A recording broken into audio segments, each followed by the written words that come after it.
a warm welcome to my video today. I must give you apologies for a few weeks when I haven't posted very much, but we have had quite a big event on in our family with our only daughter getting married this day a week ago. So it's been a big event for us, and my postings have been less as a result. Now, as you know, I only started posting a couple of months back, and obviously I have a very long way to go to get my videos seen by many more people.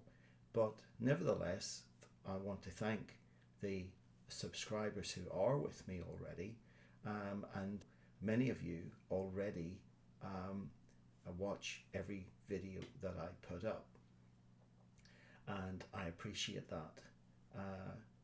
Now, just a little bit about my channel and my videos. I want to give you the truth on anything I talk about, whether it be from an analytical perspective, or a political perspective, or a Christian perspective. I am a fact-based person, and I will hope to always support anything I say with relevant facts and information. Now, I am just an ordinary believer, an ordinary Christian, you might say. I give glory and honour to the name of the Lord Jesus Christ, and I will weave that message into most of what I do. Not always, but I hope to most of the time, because I feel at this time of our existence on this earth, it is a very important thing.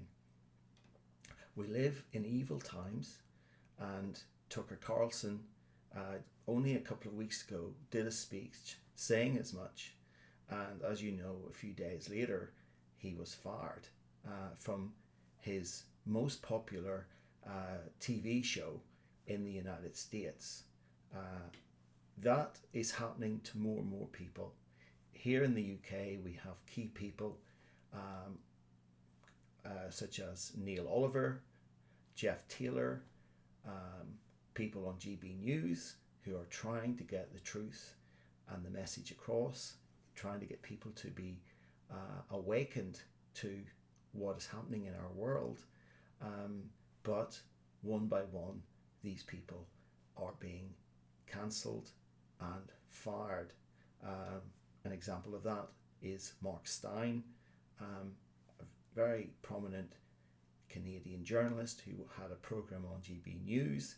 Of course, he's now gone because the regulator did not like the truths that he told. Okay, enough about me. As I say, I hope to do more postings in the coming weeks. Now today I'm going to do some short clips just on the Ukraine war. Here in the UK, you'd be forgiven for even thinking that that war no longer was happening,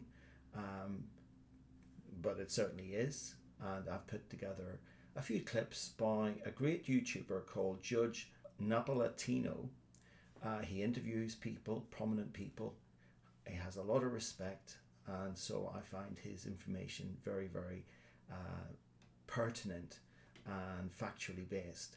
So I've clipped a few together. It's only a few minutes, and I hope you will watch these to get the latest facts on exactly what is happening with this terrible war by our governments, particularly the US and the British government. Thank you for watching, and here we go.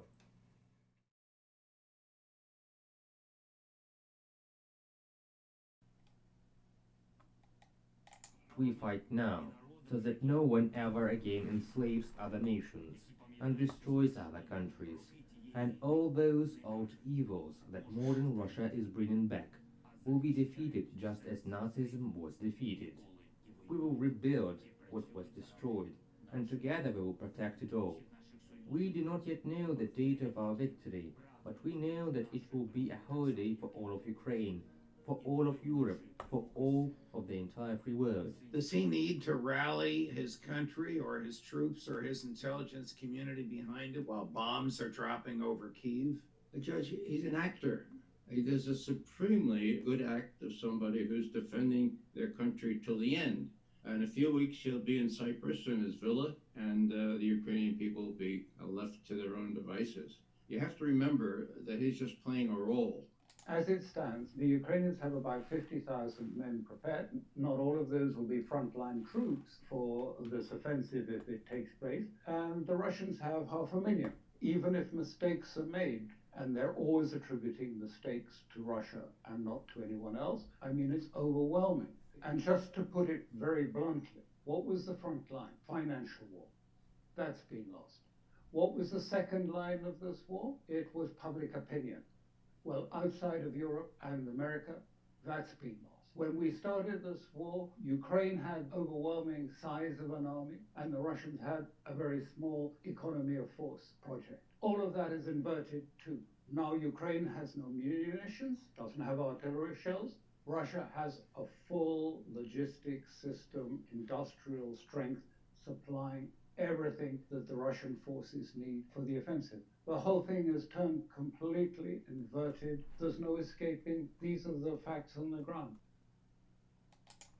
I'm not taking sides here, but Ukraine is cut from the same cloth as the Soviet Union. They all used to be the Soviet Union. Zelensky talks about, the Russians defeating the Russians. It's like this is something essentially that needs to be resolved by the Russians and Ukrainians without outside influence. I just don't believe it's in our interest or NATO's interest to get in the middle of a dispute between two nations which fundamentally used to be one. It's a civil war in many ways, and I just don't think it's in our interest to jump in there. And the answer is yes, it's time to look for peace. Is it now generally recognized by NATO countries that this is a lost cause militarily? Behind the scenes, absolutely.